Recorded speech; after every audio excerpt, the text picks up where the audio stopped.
You know that feeling, right? That Yeah. kind of quiet hum of discontent, maybe. It can bubble up sometimes late at night, maybe when things quiet Yeah, down. like that 2 a.m. moment someone mentioned. Exactly. It reminds me of a listener, Mark. Well, we'll call him Mark.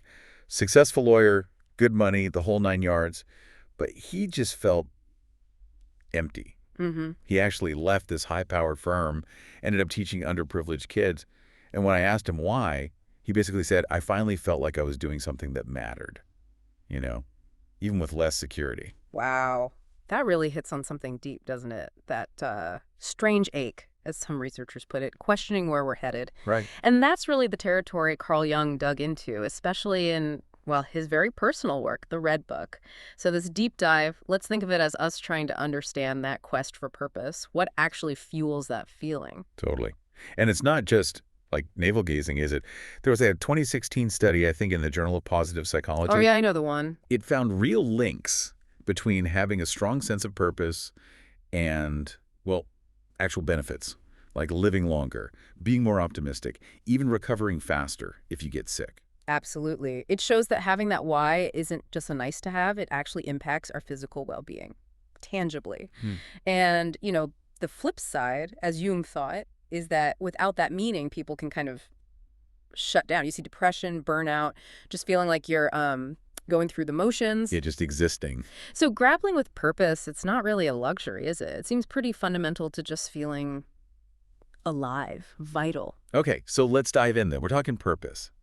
But almost right away, Jung kind of flips the script on He us. does, yeah. He suggests it's not really about what do I want, Yeah. but something maybe harder. What am I willing to sacrifice for? That's the kicker, isn't it?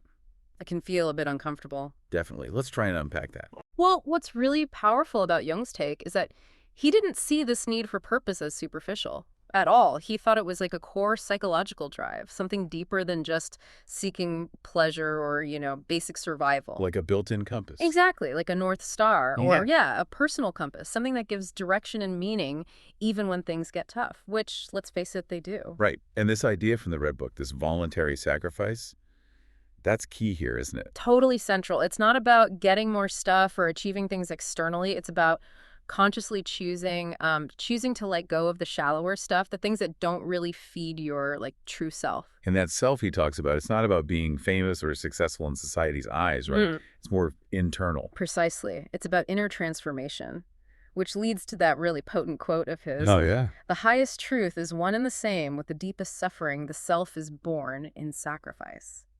Wow. Okay, that's heavy. What does that even mean? The self is born in sacrifice. It's a radical idea, isn't it?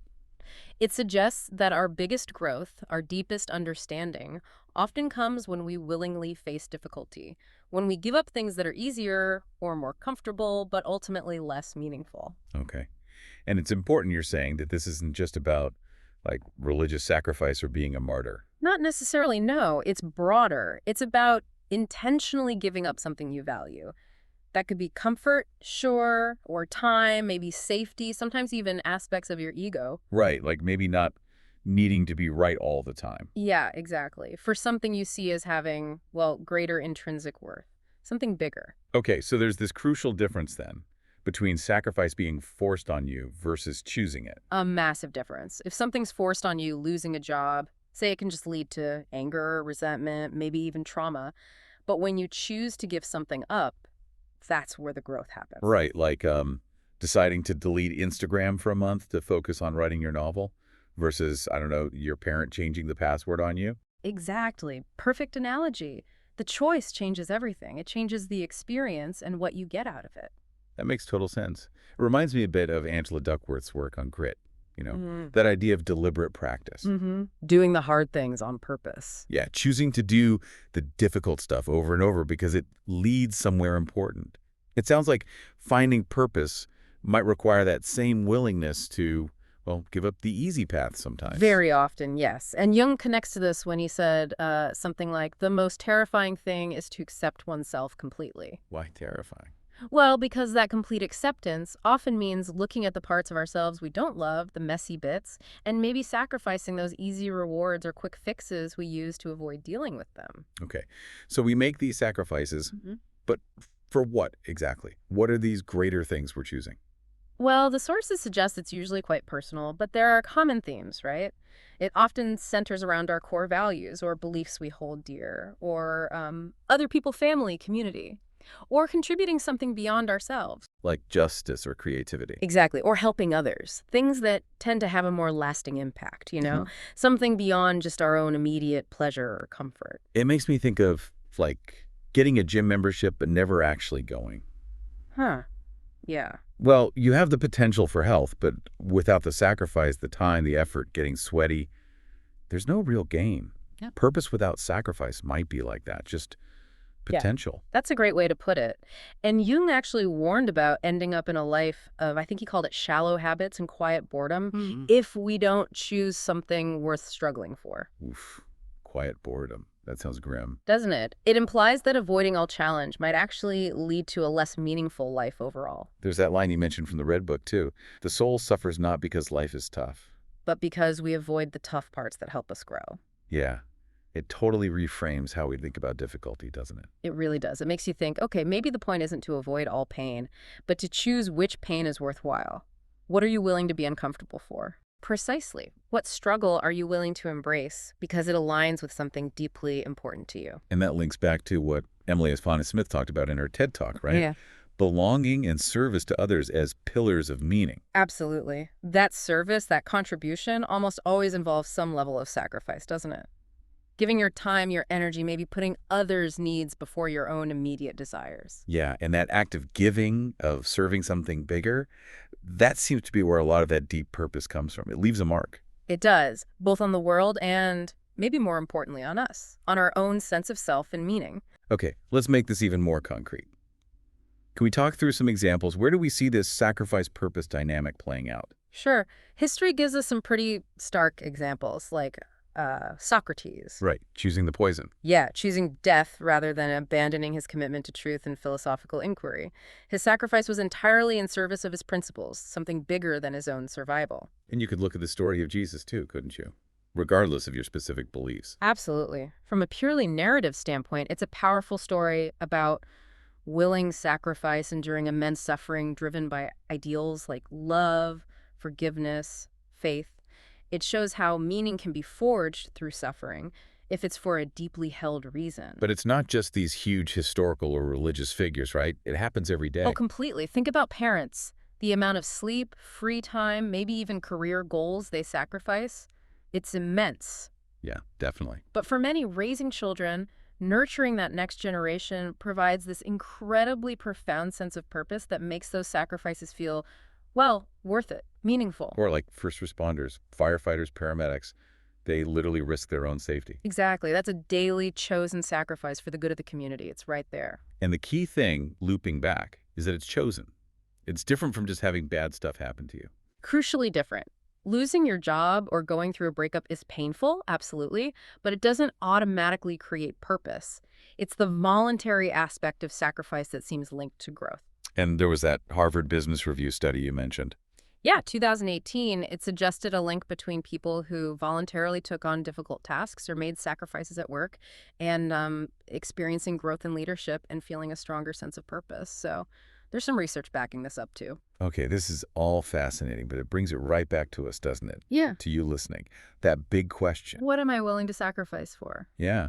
And it feels Yeah. big, maybe daunting. And the sources suggest the answer isn't always obvious, right?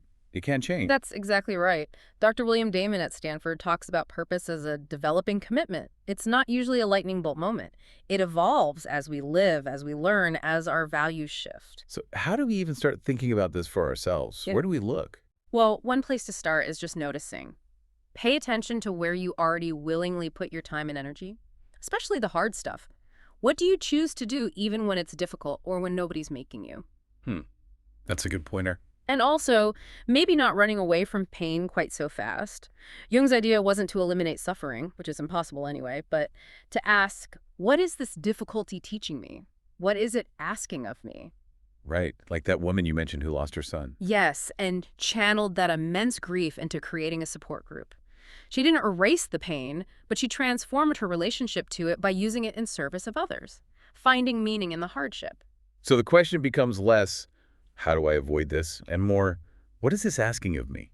Is it asking me to be stronger, kinder, more Mhm. present? Exactly. And it's really okay not to know the answer immediately. Seriously. It's a question to live with, to revisit at different stages of life. You start small. Yeah. Like, what have I already sacrificed for in the past that felt worth it? That's a great starting point. Think back. Maybe you stayed up all night helping a friend finish a project, or you gave up weekends training for a marathon, or you consistently put aside money for a cause you believe in. What made that feel meaningful? What does that tell you about your values? And listening to your gut, too. That sense of intuition. Definitely. Tuning into that inner voice, maybe journaling helps some people see patterns, notice those little sparks, the things that feel important that pull you in, even if they're challenging. Right. Finding that intersection. What did you call it? The sweet spot. Yeah, potentially finding where your talents, the things you're good at, and your passions, the things you genuinely care about, overlap with maybe a need you see in the world around you. And that doesn't have to be like solving world hunger, right? Absolutely not. It could be raising kind kids. It could be creating beautiful art or music. It could be mentoring someone. The scale isn't the point. The point is that feeling of alignment, fulfillment, maybe even excitement. But the warning is there too, isn't it? If you ignore that pull, Yeah.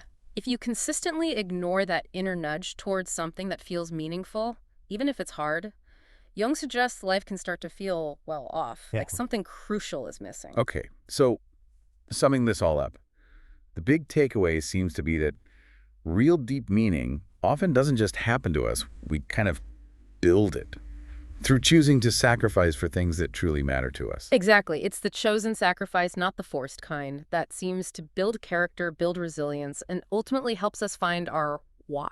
And having that why can make even the really tough parts of life feel more bearable, maybe even meaningful. It provides context, it provides direction. So that question we keep coming back to. What would I willingly sacrifice for? Keep asking it. Let it simmer. And know that the answer isn't static. It'll grow and change as you do. Yeah, and maybe, just maybe, start by noticing the small sacrifices you already make, the little choices, the things you give up time or energy for without really thinking about it. What might they be telling you about what truly matters deep down? It's all part of your own, weird, beautiful journey.